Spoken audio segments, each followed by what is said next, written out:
again, all of these things are just mere allegations without valid and contentious evidences. So why will it stand in a legal court, no?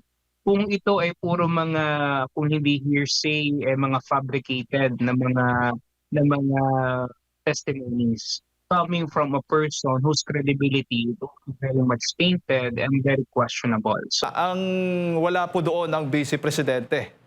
Isa po siya sa mga inimbitahan, Prof. Ano ho ba yung nakikita po ninyong implikasyon ng hindi pagdalo ng pangalawang Pangulo doon po sa hearing ng Kamara kaugnay nga po dito sa kanyang impeachment complaints? well, in the first place, she's not really supposed to be there, I believe, no? Dahil in the first place, ang nilalatag pa lang naman dito ay yung paghahanap ng probable cause.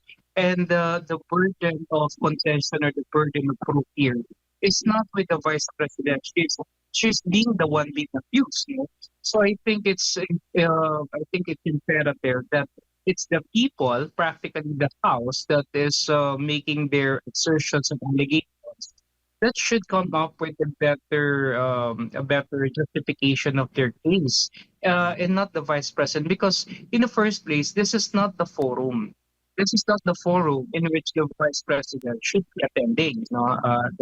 This particular proceeding. I don't even consider it as a proceeding in the first place, because they're just trying to see how they could file a case against the VP. So I think it's really more for the office, more about creating the narrative and making the Vice President appear as if she is already convicted of a crime that hasn't been proven yet, no? Because the forum it's not the right venue. So naniniwala kasi ako na yung pagsagot mo, no, sa isang allegation dapat nakaangkla din doon sa tamang lugar, no. And I think this particular Justice Committee hearing is not the venue, no? So by which they are supposed to be, the Vice President is supposed to be airing her side, because if she does this, then I think she will be open to a lot of attacks. And let's face it, it's not procedural. I think what is happening here is really more of a political harassment for the Vice President. And it's a good thing that the Vice President does not want herself to be immersed in this kind of situation.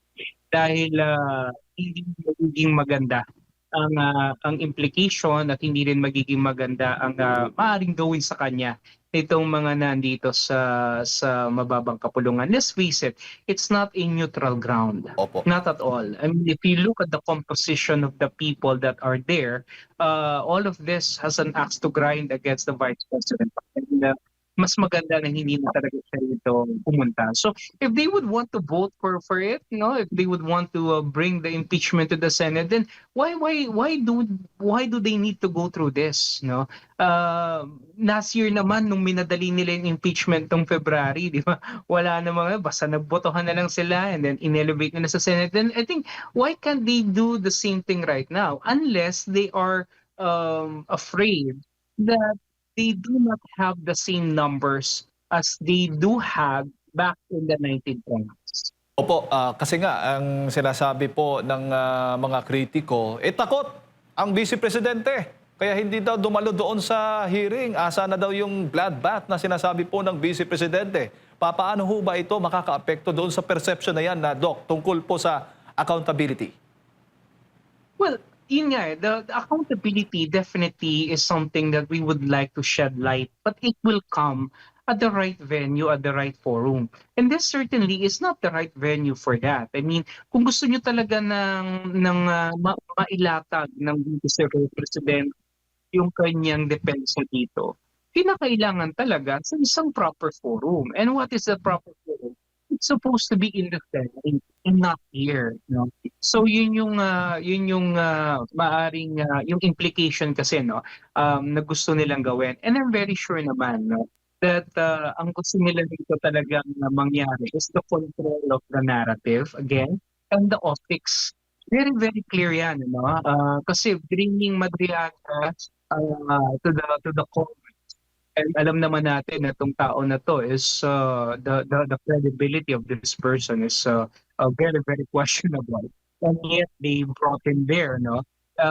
The idea is really to bring the into the consciousness of the people that the vice president may have committed something. Pero yun nga, wala rito yung vice presidente para salagin itong mga issues na to, no? Itong mga binabato sa kanya na to. So I think it's a good thing that the Vice President did not fall for their trap. Po, nabanggit po ninyo itong si Ramil Madriaga na naging witness po nitong hearing dyan sa o resource person baga nitong Kamara doon sa pagdinig nga ng kaso ni VP Sara Duterte. Nakaapekto ho ba sa kredibilidad o sa imahe ng Vice Presidente itong mga naging pahayag, itong mga naging baga akusasyon ni Ramil Madriaga laban po sa Vice Presidente? I don't think, no, not at all. But unless of course you're somebody who is a fan of telenovelas or mga teleserye, siguro maaari mong paniwalaan because of the script, no, that was I don't know who wrote it. Maybe Trillian is the one who wrote the script. But this is not very convincing at all, no, because there are a lot of loopholes in the testimonies that he presented. Not to mention the very annoying episode wherein he was crying, no, na hindi naman bago sa mga testigo na pinipresenta ng mga opposition. Even then may mga ganyan naman silang mga side lights, kumbaga, nakakala naman nila nakakadagdag doon sa bigat ng kanilang testimonya, yung kanilang pag-iyak-iyak, no. What I'm seeing is that the evidences will not stand, especially legal scrutiny, no. There are so many loopholes sa kanyang mga binanggit, no. Unang-una na lang yung credibility niya, no. How are going to trust somebody who is detained right now and part of a notorious kidnap for ransom group, no. Is not even part of uniform personnel, no, para pagkatiwalaan siya ng mga Dutertes, no, kagaya na sinasabi niya. Yung kanyang mga birthday greetings na merong nakalagay si VP Sara na naka-imprenta na pangalan niya. Lahat naman halos na nagpapabate kay VP Sara may ganun din na pangalan, hindi lang naman siya. So what makes him special? Yung painting na binabanggit niya, no, is another thing na binigay Davao talaga, na Davao painter kay VP Sara. And then yung mga phone calls, tsaka yung mga mga SIM cards na ginamit na hindi naman natin matitrace. So again, all of these things are just mere allegations without valid and contentious evidences. So why will it stand in a legal court, no? Kung ito ay puro kung hindi hearsay, mga fabricated na mga testimonies coming from a person whose credibility is very much tainted and very questionable. So I think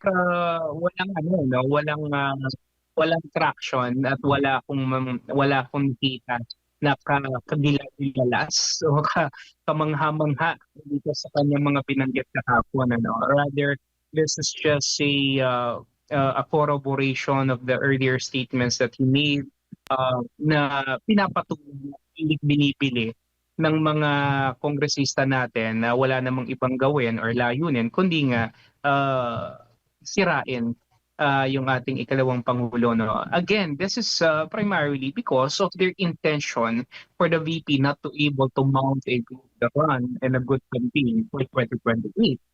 Yun lang naman ang bottom line nito, wala na pong iba. Okay?